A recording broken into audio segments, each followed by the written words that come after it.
आज हम बात करेंगे हाइब्रिडाइजेशन पे। थ्योरीज ऑफ कोवेलेंट बॉन्डिंग और थ्योरीज ऑफ केमिकल बॉन्डिंग हम पढ़ रहे थे।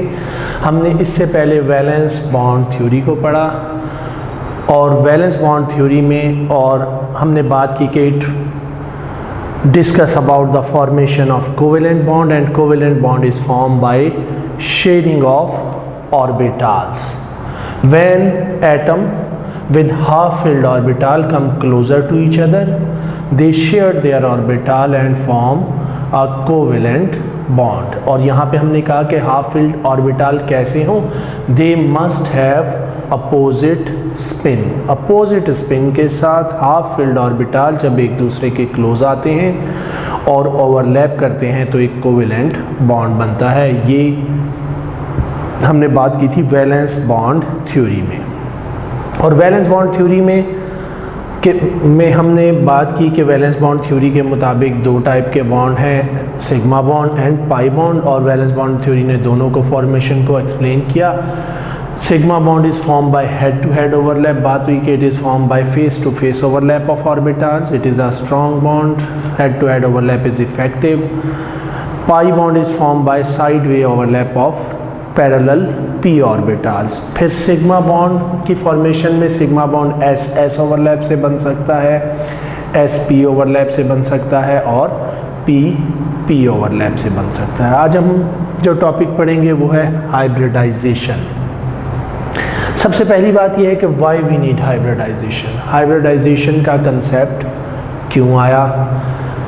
वैलेंस बॉन्ड थ्योरी ने फॉर्मेशन ऑफ कोवेलेंट बॉन्ड को एक्सप्लेन किया, लेकिन according to VBT only half filled orbital overlap to form bond. Half filled orbital जब ओवरलैप करेंगे तो वो बॉन्ड बनाएंगे। इसका मतलब है कि number of bonds formed by an atom is equal to number of half filled orbital present in an atom. किसी भी एटम में जितने हाफ फिल्ड ऑर्बिटल होंगे वो उतने कोवेलेंट बॉन्ड बनाएगा। ये वीबीटी का कहना था। अकॉर्डिंग टू वीबीटी ऐसा है कि कितने हाफ फिल्ड ऑर्बिटल हैं। अब अगर हम कार्बन को देखते हैं तो कार्बन में हमारे पास कितने हाफ फिल्ड ऑर्बिटल हैं? Carbon atomic number 6, electronic configuration है 1s2, 2s2 and 2p2। 1s orbital, 2s orbital में एक पेयर ऑफ इलेक्ट्रॉन, 2p के 3 डिजेनरेट और उसमें 2 इलेक्ट्रॉन 1 एंड 2। अब अगर हम वीबीटी को देखें तो अकॉर्डिंग टू वीबीटी कार्बन को 2 बॉन्ड बनाने चाहिए क्योंकि कार्बन के पास 2 हाफ फिल्ड ऑर्बिटल है, लेकिन कार्बन 4 बॉन्ड बनाता है। तो यहाँ पे valence bond theory bond formation को उस तरह से एक्सप्लेन नहीं कर सकी। यहाँ वीबीटी फेल हो गई। ठीक है, वीबीटी के मुताबिक number of bonds formed are equal to number of half filled orbital present in an atom because half filled orbital only half filled orbital overlap. तो यहाँ पे एक नया कंसेप्ट आया हाइब्रिडाइजेशन का कि यहाँ पे कार्बन 4 बॉन्ड क्यों बना रहा है। तो अगर हम यहाँ हाइब्रिडाइजेशन को देखें, इस स्टेट को हम कहते हैं ग्राउंड स्टेट ऑफ एटम। अब अकॉर्डिंग टू हाइब्रिडाइजेशन एटम, कोई भी एटम जब बॉन्ड बनाएगा तो पहले क्या होगा, उसके लोअर एनर्जी ऑर्बिटल का इलेक्ट्रॉन जंप करके हाई एनर्जी में जाएगा और उसके बाद बॉन्ड फॉर्मेशन होती है और इस स्टेट को हम कहते हैं एक्साइटेड स्टेट। ये हो जाएगा 2s1 2p3। जब एक इलेक्ट्रॉन जंप करके लोअर ऑर्बिटल से हायर में जाएगा तो उसके बाद कार्बन के पास कितने अनपेयर्ड इलेक्ट्रॉन होंगे? 2s में एक अनपेयर्ड इलेक्ट्रॉन और 2px में एक, 2py में और एक 2pz में। इस स्टेट को हम कहते हैं एक्साइटेड स्टेट। ये एक्साइटेड स्टेट ऑफ एटम है। अब अगर एक्साइटेड स्टेट में कार्बन बॉन्डिंग करेगा तो इसके पास 4 अनपेयर्ड इलेक्ट्रॉन हैं। कार्बन 4 अनपेयर्ड इलेक्ट्रॉन शेयर करके 4 कोवेलेंट बॉन्ड बना सकता है। तो बॉन्डिंग कब होती है? एक्साइटेड स्टेट में कार्बन बॉन्ड बनाएगा। लेकिन अब यहाँ पे भी एक प्रॉब्लम है। अगर कार्बन यहाँ पे अपने 4 इलेक्ट्रॉन 4 हाइड्रोजन के साथ शेयर कर ले, हम सपोज करते हैं कि 4 हाइड्रोजन के साथ ये 4 इलेक्ट्रॉन शेयर होंगे। तो एक ओवरलैप तो एस एस ओवरलैप होगा, यहाँ पे एस एस ओवरलैप हुआ है, यहाँ पे हाइड्रोजन का एस पी के साथ ओवरलैप कर रहा है। ठीक है, तो इसका मतलब है कार्बन के जो 4 बॉन्ड होंगे CH4 में या किसी भी मॉलिक्यूल में, उन चारों की शेप और उन चारों की एनर्जी एक जैसी नहीं होगी। S इज़ लो एनर्जी और ये 3 क्या है, हाई एनर्जी हैं। Then S is spherical, they are dumbbell. लेकिन ऐसा नहीं होता। कार्बन के चारों बॉन्ड कैसे होते हैं?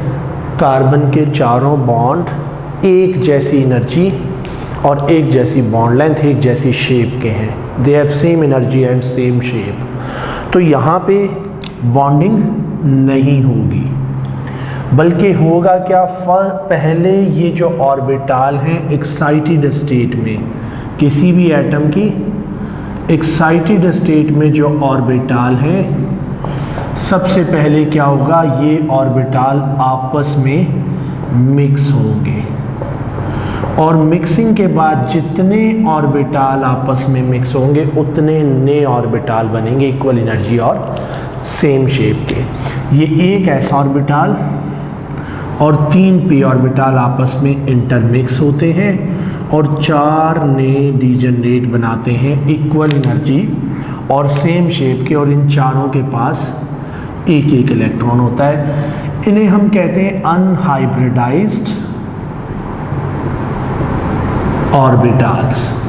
और जब ये आपस में मिक्स होकर इक्वल एनर्जी सेम शेप के ऑर्बिट बनाए तो इन्हें हम कहते हैं हाइब्रिड ऑर्बिटल्स, और इसे कहते हैं hybridisation.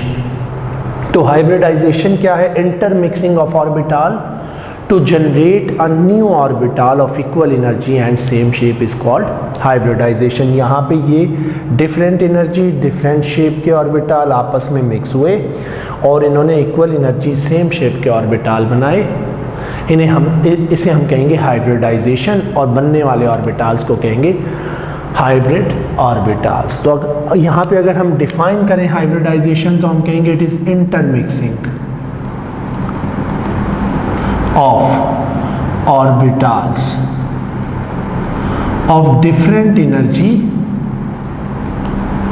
and different shape, different energy and different shape to generate a set of new orbitals of equal energy and same shape is called hybridization। तो इसे हम हाइब्रिडाइजेशन कहते हैं। अब जितने ऑर्बिटल इंटरमिक्स होंगे उतने नए ऑर्बिटल बनेंगे। अगर मैं कार्बन की बात कर रहा हूँ और मैं कह रहा हूँ 1s orbital mix with 3p orbital, तो इसने 4 नए ऑर्बिटल बनाए, और एक s 3p के साथ मिक्स हुआ तो मैं कहूँगा sp3 हाइब्रिड। ये चारों ऑर्बिटल कैसे हैं? sp3 हाइब्रिड ऑर्बिटल्स हैं। और जब एक एटम के पास 4 ऑर्बिटल हैं और चारों में एक एक इलेक्ट्रॉन है, तो हम यहाँ पे हमने वेस्पर थ्योरी पढ़ी थी।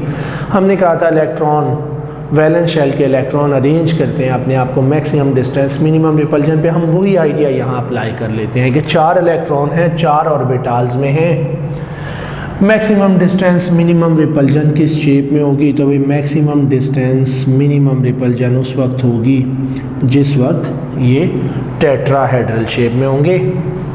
109.5 का एंगल होगा। ये कार्बन है, कार्बन sp3 हाइब्रिड है, ये इसके 4 sp3 हाइब्रिड ऑर्बिटल्स होंगे। Each one is sp3 hybrid. चारों के पास एक एक इलेक्ट्रॉन है, चारों ने अपने आप को अरेंज किया मैक्सिमम डिस्टेंस मिनिमम रिपल्जन पे। जो शेप है वो 4 ऑर्बिटल की शेप टेट्राहेड्रल होगी और 109.5 का एंगल होगा। टेट्राहेड्रल। अब अगर कार्बन अपने 4 ऑर्बिटल 4 हाइड्रोजन के साथ शेयर करेगा तो 4 हाइड्रोजन का 1s ऑर्बिटल इसके साथ शेयर करके एक एक इलेक्ट्रॉन 4 सिग्मा बॉन्ड बनाएगा और ये शेप हो जाएगी हमारे पास CH4 मॉलिक्यूल की, जिसमें CH4 के चारों बॉन्ड एक जैसे होंगे, सेम शेप और सेम एनर्जी के होंगे। ठीक है, this is called sp3 hybridisation, इसे हम sp3 हाइब्रिडाइजेशन कहेंगे। अब अगर हमारे पास हाइब्रिडाइजेशन sp2 है तो क्या होगा? अगर कार्बन के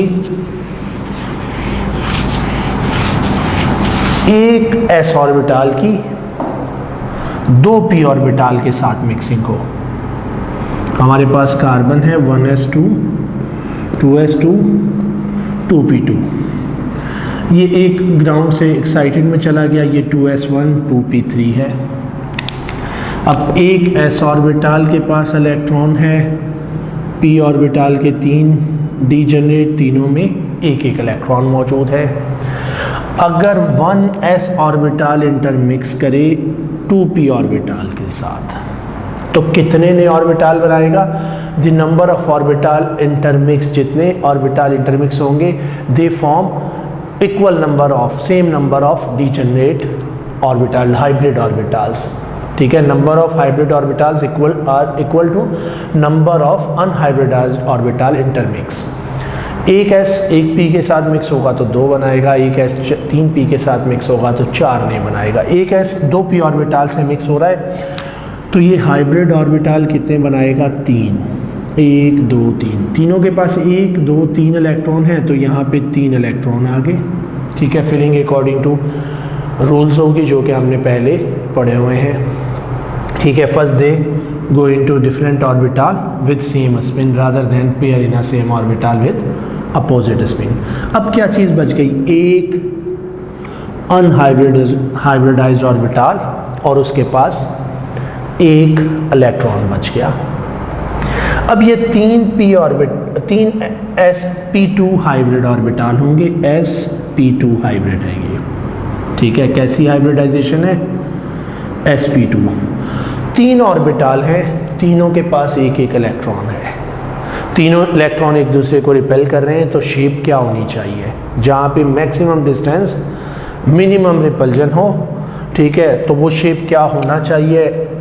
3 ऑर्बिटल की जब वो एक दूसरे को रिपेल करेंगे मैक्सिमम डिस्टेंस मिनिमम रिपल्जन पे होंगे तो इनकी शेप क्या हो जाएगी?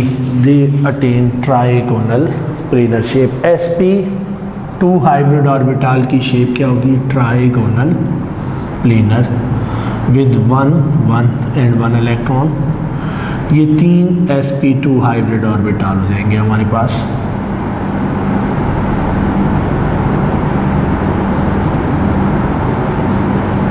ठीक है, एक कार्बन के 3 sp2 हाइब्रिड आ गए। अब इस कार्बन के पास चौथी क्या चीज़ मौजूद है? एक अदद अनहाइब्रिडाइज्ड, जिसने हाइब्रिडाइजेशन में हिस्सा नहीं लिया, अनहाइब्रिडाइज्ड ऑर्बिटल मौजूद है। और ये अनहाइब्रिडाइज्ड ऑर्बिटल कहाँ होगा? s ऑर्बिटल स्फेरिकल था, p ऑर्बिटल डम्बेल, एक p एक्सिस पे था, दूसरा y एक्सिस पे था, तीसरा z एक्सिस पे था। अब इसमें से एक s और 3 p मिक्स होके एक प्लेन पे चले गए, एक s और 2 p मिक्स होके एक प्लेन पे चले गए, ट्राइगोनल प्लेनर हो गए। चौथा अपनी जगह मौजूद है तो वो इनके क्या होगा? s px py और तीसरा pz था। ठीक है, एक px था, दूसरा py था और तीसरा ऑर्बिटल था pz z एक्सिस पे।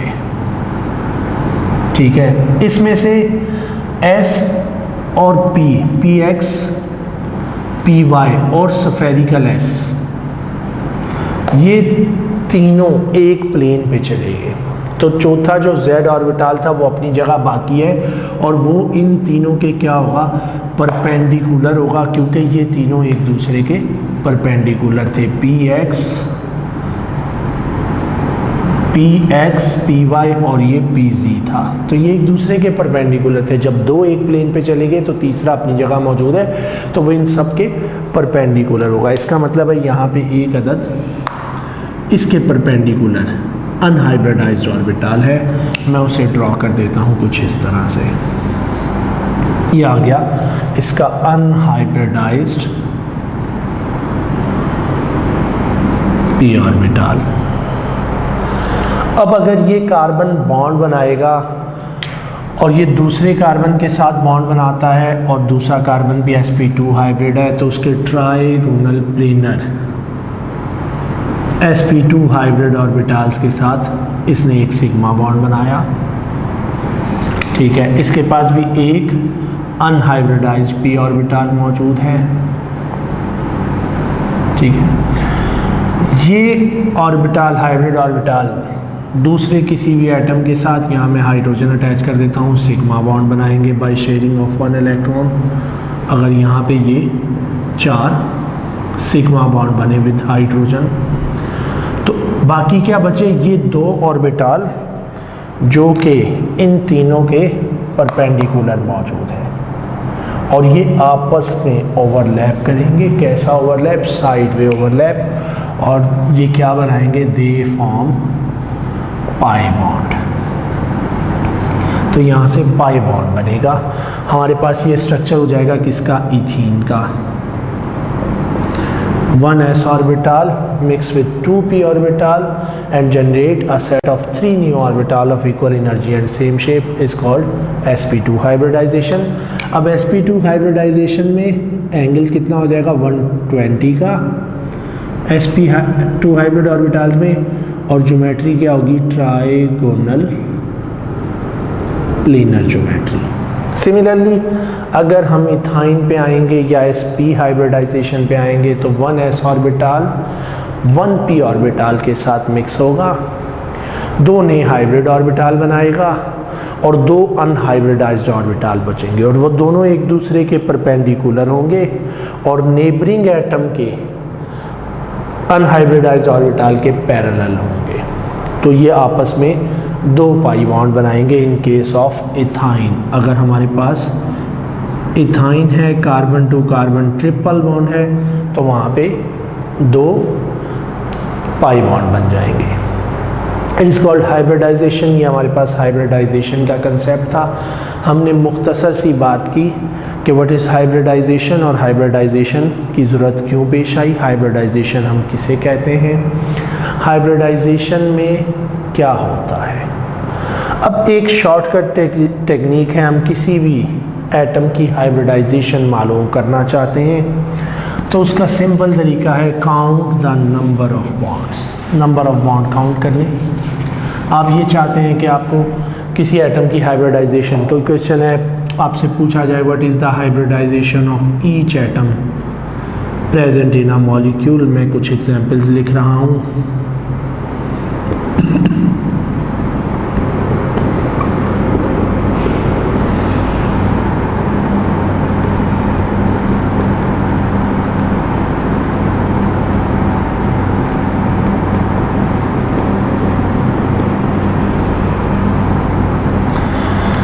ठीक है, इनमें हाइब्रिडाइजेशन बताना चाहते हैं आप, किसी भी एटम की हाइब्रिडाइजेशन आपसे पूछी जाए तो हम हाइब्रिडाइजेशन कैसे मालूम कर सकते हैं। हम एक सिंपल एग्जांपल भी लिख लेते हैं मीथेन की। ठीक है, हमारे पास इथीन जिसको अभी हमने डिस्कस किया, हमें मालूम है कि ये कैसी हाइब्रिडाइजेशन है इसकी, लेकिन हम फिर भी इनको लिख लेते हैं ताकि हमें समझने में आसानी हो। देखिए, हम यहाँ से स्टार्ट करते हैं। किसी भी एटम की हाइब्रिडाइजेशन आपसे पूछी जाए what is the hybridization of carbon in this molecule, what is the hybridization of oxygen in this molecule, what is the hybridization of nitrogen atom in this molecule, hybridization of each element. अब hybridization अगर हमें मालूम है तो हमें geometry भी पूछी जा सकती है, हमें एंगल भी। हमें ये मालूम है if hybridization is sp3 109.5 tetrahedral, अगर हाइब्रिडाइजेशन sp2 होगी 120 एंड ट्राइगोनल प्लेनर, और अगर हाइब्रिडाइजेशन sp होगी तो 180 एंड लीनियर। मॉलिक्यूल की ज्योमेट्री और शेप एंगल ये होंगे। अब अगर मैं कहूँ यहाँ पे पूछा जाए व्हाट इज हाइब्रिडाइजेशन, तो simply count the number of covalent bond and lawn pairs. Number of covalent bond को काउंट करें, नंबर ऑफ लॉन पेयर को काउंट करें और उसे एक कंसीडर करें। पहला फॉर एस, उसके बाद जितने कोवेलेंट बॉन्ड हैं पहले के लिए एस, उसके बाद जितने हैं वो पी। एक है तो एस पी, P1, दो हैं तो P2, तीन है तो P3। मैं यहाँ पे करता हूँ, पहला हो गया s P1, P2, P3, it is sp3 hybridized. ये मॉलिक्यूल sp3 हाइब्रिडाइज्ड है। मैं यहाँ पे अगर हाइब्रिडाइजेशन कार्बन की मालूम करना चाहता हूँ, कार्बन की हाइब्रिडाइजेशन क्या है, तो कार्बन के बॉन्ड्स कितने हैं, ठीक है, सिग्मा बॉन्ड काउंट करेंगे और लॉन पेयर काउंट करेंगे, पाई बॉन्ड को काउंट नहीं करना। और हमें मालूम है फर्स्ट बॉन्ड इज सिग्मा, उसके बाद दो एटम के दरमियान बनने वाला double bond triple bond pi होगा, ठीक है। तो यहाँ पे ये हो गया एस P1 और ये P2, तो ये कार्बन sp2 हाइब्रिड है, हाइब्रिडाइजेशन इज sp2। अगर हम यहाँ पे काउंट करते हैं तो 1s, ये हो गया s, एक सिग्मा है ये s, और इस कार्बन का दूसरा बॉन्ड ये है P1, तो ये कार्बन कैसा है, sp हाइब्रिड है, ठीक है। हम यहाँ पे आ जाते हैं हाइब्रिडाइजेशन ऑफ ईच एलिमेंट। इस कार्बन की हाइब्रिडाइजेशन क्या होगी, इसके तीन हाइड्रोजन के साथ सिग्मा बॉन्ड है और एक कार्बन के साथ, ये एक हो गया S और P कितने हैं 3, तो ये हो गया sp3 हाइब्रिड। इस कार्बन की हाइब्रिडाइजेशन क्या होगी, 1s, ये P और ये P2, तो ये sp2 हाइब्रिड है। What is the hybridization of nitrogen. अब जब हम ऐसे एटम पे आएंगे जिसके पास अनशेयर्ड पेयर ऑफ इलेक्ट्रॉन होगा, जिसके पास लॉन पेयर होगा, तो हम लॉन पेयर को भी एक काउंट करेंगे, ठीक है स्टूडेंट्स। तो हम क्या करेंगे, हम लॉन पेयर को भी काउंट करेंगे, लेकिन हम पाई बॉन्ड को काउंट नहीं करते। तो यहाँ पे इसका कितने सिग्मा बॉन्ड है, 1 2 3 और एक लॉन पेयर, टोटल कितने हो गए 4, 1 हो गया S और P हो गए 3, sp3 hybrid. Nitrogen atom is sp3 hybrid. यहाँ पे कार्बन की हाइब्रिडाइजेशन क्या होगी, 1, एक सिग्मा बॉन्ड कार्बन क्लोरीन का, दूसरा कार्बन हाइड्रोजन का, तीसरा कार्बन कार्बन का, 3 सिग्मा बॉन्ड है, पहला S और P2, sp2 हाइब्रिड कार्बन है। सिमिलरली ये कार्बन भी क्या है, sp2 हाइब्रिड है। हम यहाँ पे बात करें तो कार्बन इज sp3, क्योंकि एक कार्बन ऑक्सीजन बॉन्ड है, 3 carbon 2 hydrogen sigma bond, total bond हो गए 4, 1s एंड 3p। ऑक्सीजन की हाइब्रिडाइजेशन क्या होगी, this oxygen is sp3 hybridized. Why, 2 lone pair हैं और 2 सिग्मा बॉन्ड है, तो टोटल कितने हो गए 4। पहले को मैंने कहा S, रिमेनिंग 3 P हो गए, तो sp3 हाइब्रिडाइज्ड ऑक्सीजन है। Similarly oxygen of water is sp3 hybridized. इस कार्बन की हाइब्रिडाइजेशन क्या है, 1s और 1p, 2 सिग्मा बॉन्ड है, it is sp hybridised.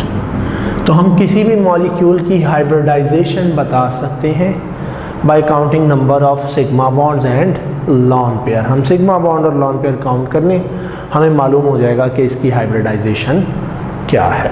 Ji students, हमने अभी बात की हाइब्रिडाइजेशन की और हमने कहा hybridization is the intermixing of orbital to generate a set of new orbital of equal energy and same shape. Why we need hybridization, VBT में problem ये था कि अकॉर्डिंग टू VBT सिर्फ हाफ फिल्ड ऑर्बिटल ओवरलैप करके bond बनाते हैं, लेकिन हमारे पास ऐसे एटम्स मौजूद थे जो कि number of half filled orbital से ज़्यादा बॉन्ड बना रहे हैं। जिसकी एग्जांपल में हमने बात की कि कार्बन, अगर हम कार्बन के हाफ फिल्ड ऑर्बिटल देखेंगे तो it contain only 2 half filled orbitals, लेकिन अगर हम कार्बन के नंबर ऑफ बॉन्ड्स देखते हैं तो it form of 4 bonds, carbon 4 bond बना रहा है, ठीक है। तो यहाँ पे हमारे पास कंसेप्ट आया हाइब्रिडाइजेशन का, कि हाइब्रिडाइजेशन क्या होती है, in excited state orbital of an atom overlap to form a new orbital of equal energy and same shape, then they form a bond. These orbitals are called hybrid orbitals, इन्हें हम hybrid orbitals कहते हैं। और हमने कहा अगर एक s orbital 3p orbital के साथ इंटरमिक्स करेगा तो इट फॉर्म sp3 हाइब्रिडाइजेशन, और sp3 हाइब्रिडाइजेशन में हमारे पास बॉन्ड एंगल 109.5 का होता है, टेट्राहेड्रल ज्योमेट्री होती है। इसी तरह अगर हमारे पास एक s2p ऑर्बिटल के साथ इंटरमिक्स हो और 3 न्यू ऑर्बिटल बना इक्वल एनर्जी सेम शेप के, तो ट्राइगोनल प्लेनर होते हैं। Hybridization is called sp2, bond angle is 120। Similarly अगर एक s ऑर्बिटल एक p ऑर्बिटल के साथ इंटरमिक्स होगा तो sp हाइब्रिड ऑर्बिटल बनेंगे, जिनके दरमियान बॉन्ड एंगल 180 का होगा और उनकी ज्योमेट्री लीनियर होगी, ठीक है। उसके अलावा हम हाइब्रिडाइजेशन की अगर बात करें तो हमने कहा कि हम हाइब्रिडाइजेशन बता सकते हैं किसी भी एटम की bye counting the number of sigma bond and lone pair. हमने कुछ एग्जांपल थोड़ी देर पहले की जिसमें हमने डिफरेंट एटम की हाइब्रिडाइजेशन बताई कि इनकी हाइब्रिडाइजेशन क्या है। और अगर हमें हाइब्रिडाइजेशन मालूम होगी तो हम बता सकते हैं कि इस मॉलिक्यूल की शेप क्या है और इसके बॉन्ड एंगल कितने हैं, हम ये भी बता सकेंगे। अच्छा, इसके अलावा हम इसमें एक बात मज़ीद ऐड करते हैं, hybrid orbitals are lower in energy than unhybridized orbitals. Hybrid orbital की एनर्जी अनहाइब्रिडाइज्ड ऑर्बिटल से कम होती है। इसी तरह अगर हम परसेंट करैक्टर की बात करते हैं तो अगर हमारे पास हाइब्रिडाइजेशन sp3 होगी तो हमारे पास इसमें 25% s है और p3 है तो 75% p करैक्टर है, ठीक है। इट इज़ 25% है 75% p। इसी तरह अगर हाइब्रिडाइजेशन sp2 होती है तो 33.3% s और 66.6% p करैक्टर है। और अगर हमारे पास हाइब्रिडाइजेशन sp है तो 50% s 50% p करैक्टर मौजूद है, क्योंकि एक s ऑर्बिटल और एक p ऑर्बिटल ने ओवरलैप से ये हाइब्रिडाइजेशन बनाई है। स्टूडेंट्स, हम कुछ क्वेश्चंस देखते हैं, MCQ क्वेश्चन है कुछ हमारे पास टेस्ट के पॉइंट ऑफ व्यू से, हम उन्हें डिस्कस करते हैं। Hybridisation of BF3, question number 1 है हमारे पास, hybridisation of BF3 is. BF3 की हाइब्रिडाइजेशन क्या होगी? हम सबसे पहले देखेंगे इसका वैलेंस शेल, उसमें मौजूद इलेक्ट्रॉन्स एक्साइटेड स्टेट में, ठीक है। जितने इलेक्ट्रॉन होंगे वो आप कितने बॉन्ड बना रहे हैं, सिग्मा बॉन्ड। या हम यहाँ पे सिंपली देख लेते हैं इसके सिग्मा बॉन्ड, जो कि हमने पहले एक ट्रिक में बात की। अगर हम डिटेल देखें तो हम हाइब्रिड ऑर्बिटल्स देखेंगे और उसके बाद डिसाइड करेंगे वैलेंस शेल है उसमें कितने इलेक्ट्रॉन है, एक्साइटेड स्टेट, ग्राउंड स्टेट क्या है, एक्साइटेड स्टेट क्या है। उसके बाद जितने सिग्मा बॉन्ड बनाए हैं उतने ऑर्बिटल आपस में हाइब्रिड हुए हैं और ये उसकी हाइब्रिडाइजेशन है। लेकिन सिंपल अगर हम BF3 को देखें, बोरॉन ट्राइफ्लोराइड, ठीक है, 1 2 3 3 सिग्मा बॉन्ड है, 1s and 2p, it is sp2 hybridised, ठीक है। और ये sp2 हाइब्रिडाइज्ड है तो ये कैसा होना चाहिए, इसे ट्राइगोनल प्लेनर होना चाहिए विद एंगल ऑफ 120, ठीक है। ट्राइगोनल प्लेनर ज्योमेट्री होनी चाहिए। तो अगर हमसे एंगल पूछा जाए तो इसका 120 होना चाहिए, अगर इसकी ज्योमेट्री पूछी जाए ट्राइगोनल प्लेनर होना चाहिए। हाइब्रिडाइजेशन पूछी है तो हमारे पास ऑप्शन ए है sp3, b है sp2, c है sp, d दिया हुआ है sp3d2, sp3d2। तो हमारे पास ये क्या हो जाएगा, sp2 हाइब्रिडाइज्ड होगा। स्टूडेंट्स, यकीनन आपको ये बात समझ आई होगी कि आप कैसे नंबर ऑफ बॉन्ड्स काउंट करके किसी भी एटम की हाइब्रिडाइजेशन बता सकेंगे। तो आपने ये ट्रिक याद रखनी है और MCQs में आपने यही इस्तेमाल करनी है, हाइब्रिडाइजेशन के लिए, बॉन्ड एंगल के लिए, ज्योमेट्री के लिए, क्योंकि आपने हाइब्रिडाइजेशन चेक करनी है और आपने बॉन्ड एंगल और ज्योमेट्री बता देनी है। अगर हाइब्रिडाइजेशन sp3 आई तो टेट्राहेड्रल, हाइब्रिडाइजेशन sp2 आई तो ट्राइगोनल प्लेनर, हाइब्रिडाइजेशन sp आई किसी एटम की तो वो एटम लीनियर। अगर sp3 है तो बॉन्ड एंगल 109.5, sp2 है तो बॉन्ड एंगल 120, sp है तो बॉन्ड एंगल 180। हम नेक्स्ट क्वेश्चन को देखते हैं। Which species does not contain sp3 hybridized atom. हम फिर यही टेक्निक यूज़ करेंगे। कह रहे कि इसमें sp3 हाइब्रिडाइज्ड एटम नहीं है। BH4 4 सिग्मा बॉन्ड बना रहा है 4 हाइड्रोजन के साथ बोरॉन, sp3 हाइब्रिड होगा। BH3 3 हाइड्रोजन के साथ बोरॉन 3 सिग्मा बॉन्ड बना रहा है तो BH3 क्या हो जाएगा हमारे पास, BH3 sp and p sp2 hybrid होगा। अगर हम NH3 को देखते हैं तो NH3 3 हाइड्रोजन के साथ 3 बॉन्ड बनाता है, लेकिन इसके पास चौथा क्या चीज़ मौजूद है, लॉन पेयर। और हमने बात की थी, मैंने कहा था कि जब आप हाइब्रिडाइजेशन चेक करेंगे तो हम लॉन पेयर को भी काउंट करेंगे, लेकिन हम मल्टीपल बॉन्ड्स को काउंट नहीं करेंगे। तो 1s एक s हो गया और 3p, तो NH3 is sp3। Ammonium ion NH4 4 hydrogen के साथ 4 बॉन्ड बना रहा है, 4 कोवेलेंट बॉन्ड है, ठीक है, तो इट इज़ sp3 हाइब्रिडाइज। तो हमारे पास ऑप्शन है BH3 का। जी नेक्स्ट क्वेश्चन की तरफ आते हैं। Which set of bond angle at C1, C2 and N of the following molecule indicate the correct shape. ये कार्बन C1 है, इसको C1 नेम किया गया है। यहाँ ये कार्बन C2 है और ये N नाइट्रोजन एटम को N कह रहा है। Which set of bond angle at C1, C2 and N of the following molecule indicate the correct shape. कौन से बॉन्ड एंगल हैं इनके, ठीक है। A1 ए ऑप्शन से स्टार्ट करते हैं। C1 का बॉन्ड एंगल 120। C1 की हाइब्रिडाइजेशन क्या है, 1 2 3, sp2 है, 120 होना चाहिए। हम पहले खुद लिख लेते हैं, ये 120 होगा। ये कार्बन sp3 हाइब्रिड है, इसके 4 सिग्मा बॉन्ड है, तो ये 109.5 होना चाहिए। नाइट्रोजन एटम के 1 2 3 सिग्मा बॉन्ड और नाइट्रोजन के पास एक unshared pair of electron lone pair, तो नाइट्रोजन भी क्या होना चाहिए, 109.5, क्योंकि ये भी sp3 हाइब्रिडाइज्ड होगा। तो हमारे पास ये ऑर्डर होना चाहिए। हम इस ऑर्डर को देख लेते हैं। C1 120, C2 120, N 120। ये गलत ऑर्डर है। C1 109.5, C2 120, N 109.5, C1 120 है, नॉट 109.5, ये भी गलत ऑर्डर है। C1 109.5, अगेन मुझे मज़ीद चेक करने की ज़रूरत नहीं, ये गलत है। C1 120, C2 109.5 and N 109.5। तो हमारे पास ऑप्शन क्या है, ये हमारे पास ऑप्शन हो जाएगा 120, 109.5 एंड 109.5। तो स्टूडेंट्स, हम कोई भी क्वेश्चन, कोई भी शेप, कोई भी एंगल, कोई भी हाइब्रिडाइजेशन बता सकते हैं ऑर्बिटल्स की, ठीक है, अगर हमें मालूम है उसमें कितने सिग्मा बॉन्ड और कितने अनशेयर्ड पेयर ऑफ इलेक्ट्रॉन्स हैं।